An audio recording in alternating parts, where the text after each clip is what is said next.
Fruit de l'union de Madame Marguerite Bondo et de Monsieur Rigobert Aka, Jérôme Hollandais est né le 27 décembre 1943 à Oyomi, dans le département de la Cuvette, au nord de la République du Congo. Après ses premiers pas à l'école primaire d'Oyomi, dans le district de Ngoko, Jérôme Hollandais a terminé ses études primaires à Fort-Roussé, actuel Owando, où il a obtenu en 1958 son certificat d'études primaires élémentaires CP. Jérôme Hollandais a commencé ses études à Oyomi. Oyomi, c'est un village relevant du district de Owando, qui se trouve à 72 km de Fort-Roussé, actuellement Owando. Donc l'école d'Oyomi était une école semi-élémentaire, préparatoire première année, deuxième année et jusqu'en C1. Et le C2, il fallait donc quitter Oyomi pour aller fréquenter à Linenge. C'est un village qui se trouve à 5 km de Owando. Aujourd'hui Owando, sinon et anciennement Fort-Roussé, qui se trouvait à 5 km sur la route Owando-Brazzaville. Donc vous vous rendez compte, un jeune de cet âge qui quittait donc ses parents à bas âge pour aller faire son C2 à 75 km des parents. Et pour vous dire que c'était vraiment l'aventure. Jérôme Hollandais, c'est un garçon, je peux dire exceptionnel. Mais ils étaient un groupe de jeunes qui avaient terminé donc à Oyomi. Et il fallait donc continuer le C2 à Fort-Roussé. Ils étaient une dizaine d'élèves. Il était le seul à sortir du lot. Les autres avaient décroché. Parce que les conditions de vie à Owando étaient pénibles. Admis au collège Champagnat de Makwa, il obtint son brevet d'études du premier cycle en 1962. On s'est retrouvés ensemble en 6e au collège Champagnat de Makwa. Et à cette époque-là, il y avait deux sections. Il y avait la section classique et la section moderne. Et Jérôme s'est retrouvé donc dans la section classique. Et lui, il prenait donc des cours au séminaire, et où ils apprenaient le latin, le grec, etc., etc. Ce que je peux retenir de lui, c'est que c'était un gars très brillant. Un gars très brillant, et ça se savait, puisque les résultats scolaires étaient affichés. Et nous, on partait au séminaire voir, c'était un gars brillant. Nous relevions des intelligences. Par exemple, une fois, quand il prend la parole, mais il dit une tournure qui nous surprend. Même il a pris tout ça où. C'était également un peu le cas de Jérôme. Contrairement à beaucoup de sa promotion, il a été retenu pour continuer ses études secondaires au lycée de Makwa. Nous réussissons au BPC en 61-62. Alors, on veut ouvrir une seconde à Makwa. Et nous sommes retenus, j'étais retenu, qu'il était retenu. Je crois que Kamel n'était pas retenu. Il y en a qui étaient retenus, il y en a qui n'étaient pas retenus. Par esprit d'équipe et par solidarité à ses compères, Jérôme Hollandais déclina l'offre pour venir s'installer à Brazzaville, où il fut accueilli à Wende Manzanza, dans le camp du CFCO, par son oncle Barthélemy Oswala. J'ai fait la connaissance de Hollandais lorsque nous grandissions tous à Wende. Alors, lui, Hollandais, était beaucoup plus ami avec Bongo Kamini. Mais à Brazzaville, on s'est retrouvés autour de la mission catholique Sainte-Marie et Lombé de Wenzé. Et tous les dimanches, on se retrouvait là, ou avant la messe, ou après la messe. Quand il est venu à Brazzaville, il a gardé beaucoup de copains avec qui ils avaient étudié à Makwa. À Brazzaville, ici, ils continuent à se fréquenter. Les noms peuvent me passer par la tête, ils sont nombreux. Il ne les a pas abandonnés. Attiré par l'enseignement, Jérôme Hollandais obtint en 1963 son certificat de fin d'études des cours normaux. Aux âmes bien-nées, dit Pierre Corneille, la valeur n'attend pas le nombre d'années. Promu directeur de l'école primaire de Boniala de 1963 à 1964, Jérôme Hollandais est resté insatiable à 20 ans. À cette époque-là, quand on terminait la troisième, on était le seul métier que l'on avait. C'était généralement l'enseignement. C'est le seul qui nous était ouvert.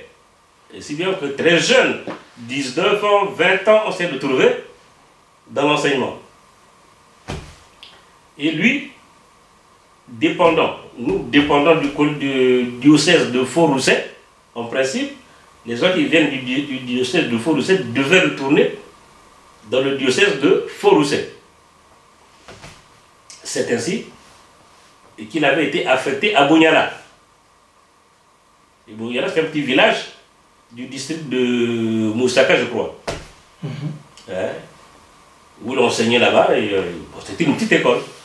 En 1968, il obtint à l'École normale supérieure de Brazzaville son certificat d'aptitude du professorat des CG Cap-CG.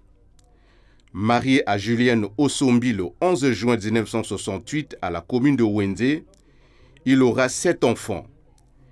Inscrit au collège Chaminade de Brazzaville, il obtint son baccalauréat série lettres et philosophie en 1969. Admis au Centre d'études supérieures de Brazzaville, actuelle Université Marien-Ngouabi, Jérôme Hollandais obtint en 1973 sa licence d'histoire. Et ce fut une constante chez Jérôme, c'était un garçon qui travaillait bien. Il faut dire d'ailleurs que les motivations des jeunes de cette époque étaient liées au fait que les personnes de leur connaissance qui travaillaient dans l'administration, qui étaient à la tête, étaient dans les carrières professionnelles. Et les carrières professionnelles à l'époque se limitaient à être infirmier ou enseignant. Bon, mais c'était de dire, moi, je vais être plus que ce que je vois comme possibilité. Et c'est ce qu'il a fait d'ailleurs. Gardant un œil sur l'enseignement, il obtint en cette même année son certificat d'aptitude au professorat des lycées à l'École normale supérieure de Brazzaville. Quand on s'est retrouvé là-bas à l'École normale supérieure, donc tous, on a fait le professorat de CG. Quand on a fini avec la formation de professeur de CG, on est allé enseigner, on est revenu à l'université pour continuer. Chacun a fait son chemin. Promu proviseur du lycée Champagnat de Makwa de 1973 à 1975, Jérôme Hollandais n'a cessé de frayer son chemin d'historien-chercheur. En 1974, il obtint une maîtrise d'histoire. Nommé directeur des examens et concours de 1975 à 1978, Jérôme Hollandais s'intéresse au droit. Aussi obtint-il en 1979 sa licence en droit. Attachant du prix au respect strict de la réglementation des examens et concours, luttant contre le favoritisme et la fraude organisée, Jérôme Hollandais n'a pas cédé aux pressions externes. Il est resté intègre et rigoureux devant la fraude. Jérôme Hollandais a été sous le règne du CMP sanctionné parce qu'il n'a pas voulu céder aux injections d'un dignitaire du CMP qui voulait à tout prix que son cadet ou sa soeur ou qui, membre de sa famille, soit admis à un examen d'État malgré l'insuffisance au travail. Jérôme n'a pas cédé à ces injections. Bon, le dignitaire a dû trouver qu'il était humilié et à leur niveau, ils se sont arrangés pour le sanctionner. Il ne faut pas oublier que nous avons été marqués par notre éducation chrétienne, de franchise, d'honnêteté et tout ça. Et puis par les canaux où nous sommes passés à Chaminade, on nous a appris la rigueur professionnelle. Ce n'était pas... C'était vraiment une entorse à la morale professionnelle que de se mettre, de confondre les charges publiques qu'on avait et se dire je peux m'autoriser à. Et là, ils sont tombés sur un os et l'ont refusé. Et eux, ils ne savaient pas comment nous avons été formés. Nous sommes les purs produits de l'Église catholique. Notre formation ne nous permet pas de jouer ce jeu-là. C'est un peu naïf. Nous ne faisons pas comme les autres, nous ne pouvons pas faire comme les autres. Tricher, détourner l'argent des biens de l'État, nous sommes incapables de faire.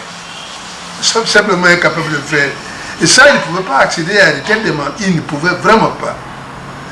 Ils ne pouvaient vraiment pas. Notre formation, notre éducation ne nous permet pas d'accéder à de jouer un tel jeu. C'est contre nous-mêmes. Contre nous. Ils ne pouvaient pas le faire tel que je le connaissais, tel que nous nous connaissons mutuellement. Ils ne pouvaient pas le faire. Ils ne pouvaient vraiment pas le faire. Incompris et injustement condamné par le comité militaire du parti, il sera rétrogradé et affecté comme instituteur à l'ECANA dans le département des Plateaux avant d'être entendu et réhabilité par le président du dit comité. Je ne suis pas étonné que Jérôme ait été limogé brutalement et rétrogradé et envoyé à l'ECANA comme simple enseignant. Mais quand vous dites qu'il a été encore réhabilité, c'est que le CMP s'est trompé. Inscrit à l'université Paul Valéry de Montpellier en France, il obtint son doctorat d'histoire en 1981. Directeur du cabinet du ministre du Commerce de 1978 à 1981, Jérôme Hollandais fut très vite appelé à de hautes fonctions dans le domaine de la diplomatie. Lorsque je suis convié en novembre 2001 à travailler aux affaires étrangères, Jérôme Hollandais est déjà secrétaire général des affaires étrangères. Hollandais était un fin diplomate, un bon négociateur. Il savait prendre ses interlocuteurs sans les gêner. Et d'ailleurs, en son temps, le Congo a beaucoup avancé sur la question diplomatique. Du temps nous avions à l'époque des dossiers sensibles, le dossier du Sahara occidental, le dossier du Tchad avec le président Gouponi. Et tout se passait très bien parce qu'il y avait la collaboration qui se faisait comme il faut entre la direction Afrique et le secrétaire général qui était M. Hollandais, et surtout dans ses rapports qui étaient excellents avec son chef, son ministre de tutelle, le ministre Pierre Nzé. Secrétaire général des Affaires étrangères de 1981 à 1983, Jérôme Hollandais a été représentant de la diplomatie congolaise dans plusieurs pays étrangers. Aussi a-t-il été tour à tour nommé ambassadeur du Congo au Cameroun et en Guinée équatoriale de 1983 à 1985, au Sénégal, au Mali, au Burkina Faso, au Cap-Vert et en Gambie de 1985 à 1988, en République centrafricaine et au Tchad de 1988 à 1994. Innovateur, réconciliateur et prêt à se remettre en cause son manichéisme, Jérôme Hollandais a fait partie du cercle de recherche pour l'innovation politique CRIPOL pendant et après la conférence nationale de 1991. Rappelé au pays, il occupa pour la deuxième fois la fonction de secrétaire général des Affaires étrangères en 1997 avant d'être nommé ambassadeur itinérant en 2001. Membre du comité directeur de la Fondation Pierre Savorian de Brazza, Jérôme Hollandais a bénéficié de la confiance des présidents des républiques congolaises et gabonaises pour diriger le mémorial Pierre Savorian de Brazza dès son inauguration le 3 octobre 2006. Après l'inauguration de mémorial, il fallait le gérer. Donc la gestion de ce mémorial avait été confiée aux membres l'équipe de la fondation Pierre Savagnon de Brazza. Donc l'ambassadeur hollandais, l'ambassadeur Kamba, Belida Issa faisaient partie de l'équipe qui gérait la fondation Pierre Savagnon de Brazza. Et donc après l'inauguration, on leur avait confié la mission de gérer le mémorial. L'apport essentiel que l'ambassadeur hollandais a amené là-bas, bon, je ne vais pas vous le cacher, vous savez qu'après l'inauguration du mémorial, pendant une certaine période, la fréquentation du mémorial était très faible. Hein, la fréquentation du mémorial par les Congolais était très faible. Et donc à partir de là, nous avons commencé à faire venir les universitaires, les étudiants et un certain nombre de publics qui aimaient bien participer aux conférences. Bien, après ça, ce n'était pas suffisant. Nous avons donc mis en place une salle de lecture. Et quand on a mis en place cette salle de lecture, bon, l'ambassadeur hollandais lui-même était parti à Paris pour aller chercher les bouquins pour équiper cette salle de lecture. Parfaitement trilingue, Jérôme Hollandais parlait couramment l'anglais, le français et l'espagnol. Coordonnateur national de la Conférence internationale sur la région des Grands Lacs, il a représenté le Congo dans plusieurs conférences internationales. À l'Assemblée générale de l'ONU à New York en 1981 et 1982, aux différents sommets de l'OUA à Addis Abeba en Éthiopie en 1981 et 1982, à Tripoli en 1982, à Sirte en Libye en 1982 et à Lomé au Togo en 2001, à l'Union africaine, à l'UNESCO et à la francophonie. Toutes ces prestations lui ont donné droit à plusieurs distinctions honorifiques, tant au niveau national qu'international. Chevalier de la Légion d'honneur en France en 1981, officier du mérite centrafricain en RCA en 1982, chevalier du mérite rwandais au Rwanda en 1982, officier de la Légion d'honneur au Sénégal en 1986, officier du mérite congolais au Congo. Malgré ses lourdes charges administratives et diplomatiques, Jérôme Hollandais a exercé avec brio son métier d'enseignant-chercheur d'histoire et civilisation à l'université Marien Ngouabi. Il nous faisait relations internationales. En tout cas, c'était un monsieur vraiment hors norme. Un enseignant de qualité, fidèle, ponctuel, intelligent. Un homme qui parlait comme si nous étions à l'église catholique, comme un prêtre. Sa façon de faire nous attirait. Hein? Il était l'exemplaire. Il nous prodiguait toujours des conseils de ne pas seulement se contenter du diplôme, ou bien des diplômes académiques, mais aussi de regarder la terre. En tout cas, dans le cas du travail, c'est un homme qui, quand il corrigeait les copies objectivement. Il ne voyait pas que non, celui-là est du coin, non. Il voyait plus le travail. Tu fais bien, il te note par rapport à ton travail. Écrivain très prolifique, il est l'auteur de plusieurs publications sur l'histoire, les civilisations et les cultures du bassin du Congo et d'Afrique centrale. Recruté à la fonction publique en octobre 1964, Jérôme Hollandais a pris sa retraite le 1er janvier 2008. Malheureusement, seuls les dieux sont éternels. Au moment où la jeune génération avait encore besoin de son expérience, au moment où on avait encore besoin de son expertise, Jérôme Hollandais rend l'âme à 74 ans d'âge. Décédé le 11 décembre 2017 à 2h30 à Évreux en France, Jérôme Hollandais vit à travers son œuvre. L'artiste ne meurt jamais. Les notes, les paroles et la réflexion qu'il laisse après lui sont la continuité de son être et de sa manière d'être. Quant à son âme, elle ne s'arrête jamais de vivre. Dixit Inès Oueslati. Bravo, bravo, bravo, bravo.